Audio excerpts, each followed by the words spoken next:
Good afternoon, and thank you for the opportunity to talk to you a little bit about Immunocomm. So at Immunocomm, we take a little bit of a different approach on how we address chronic and terminal diseases, such as oncology, autoimmune disease, inflammatory diseases, basically terminal type of disease conditions. What we've done is we've really created an opportunity to really transform how we enable the immune system to fight these types of diseases. When we look at the landscape, we know a lot of the factors that actually cause and contribute to these diseases. Many of these factors are soluble factors, whether they be growth proteins, cytokines, galectins, things of that nature. And we very successfully, as an industry, have designed products, drugs, and chemicals that address these diseases with patients. But particularly in diseases like cancer and some of the inflammatory conditions that as patients progress towards later stages, what winds up happening is that these therapeutic approaches, these drug approaches are not as effective. They are more toxic, cause more complications with the patients, and in many cases, the treatment winds up being actually more detrimental to the patient than the disease itself. So what we think about is, okay, what if there was a different approach? What if there's a way to actually neutralize these types of factors in a way that doesn't cause these complications and actually still produces a meaningful clinical response? And that's essentially what we've done at Immunocomm. We've created a game-changing immunotherapy platform. What we do is we actually create customized molecules that would target, let's say, a specific protein or a cytokine. But instead of formulating it into a pharmaceutical product, we actually stabilize this in this little liquid filter. This is proprietary to Immunocomm. This filter fits into any existing plasmapheresis machine, which are available in every hospital around the world. And at that point, the patient gets a treatment very similar to dialysis, where they get their blood and plasma filtered. And then we pull out, at a very targeted level, just the targeted factor that we're going after. This approach, being outside of the body, we don't add anything back into the patient's body, by the way. So we call this a subtractive approach. And we can pretty much go after any target for any disease. It's just a matter of designing the molecule for it. Now, when you take this type of approach, what winds up happening is you actually get a very safe type therapeutic treatment. We've got, in oncology, multiple trials underway right now. We have a triple-negative breast cancer trial in Europe. We have a melanoma trial in Israel. And we have a lung cancer trial in Turkey. And we're about to start a hormone refractory breast cancer trial with the Baylor College of Medicine in Houston.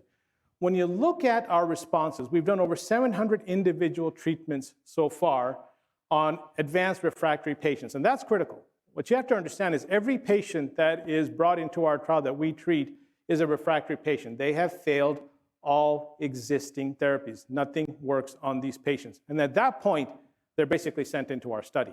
Even with that type of a barrier, we're seeing some very impressive responses. We're seeing impressive stable disease, partial responses, complete responses in these end-stage refractory patients. But just as important is, we're not seeing toxic side effects. We're not seeing severe type of implications on these patients. It's the other way around. We're actually seeing a significant improvement in their quality of life. I'll give you an example. Our first triple-negative breast cancer trial patient in Europe, she had failed 6 other lines of therapies. She was not eating anymore. She was not sleeping. She couldn't walk more than 30 meters without being in pain. After 2 weeks of being on our treatment, she told the doctors, hey, I'm not feeling pain. I'm sleeping through the night. I feel better. By the 3rd week, she was gardening.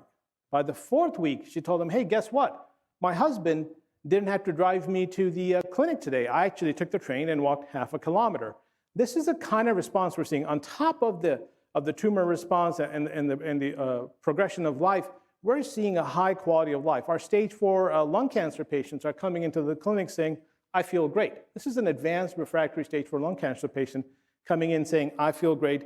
And a lot of them, they're also exhibiting a stable disease. When you look at where we are today, we have received FDA Breakthrough Designation for all stage 4 cancers, which is unique in and of itself.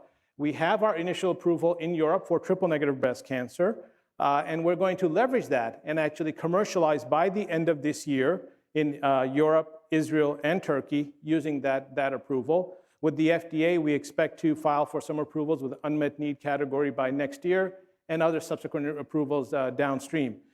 This product that we have initially, this is applicable to many different solid tumor cancers, so it's not just a single type of a treatment. I talked about this being a platform.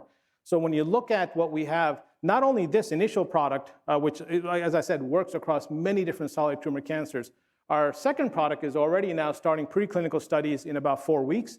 It's targeting a different cytokine. And we expect that to be in human clinical by the end of this year in a few advanced different types of cancer indications.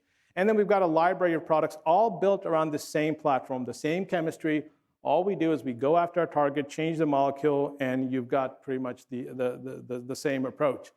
When you look at the company itself and the management team, we've got extensive experience building companies, selling companies, running major operations in companies, Fortune 50, Fortune 20 healthcare technology companies on a global basis.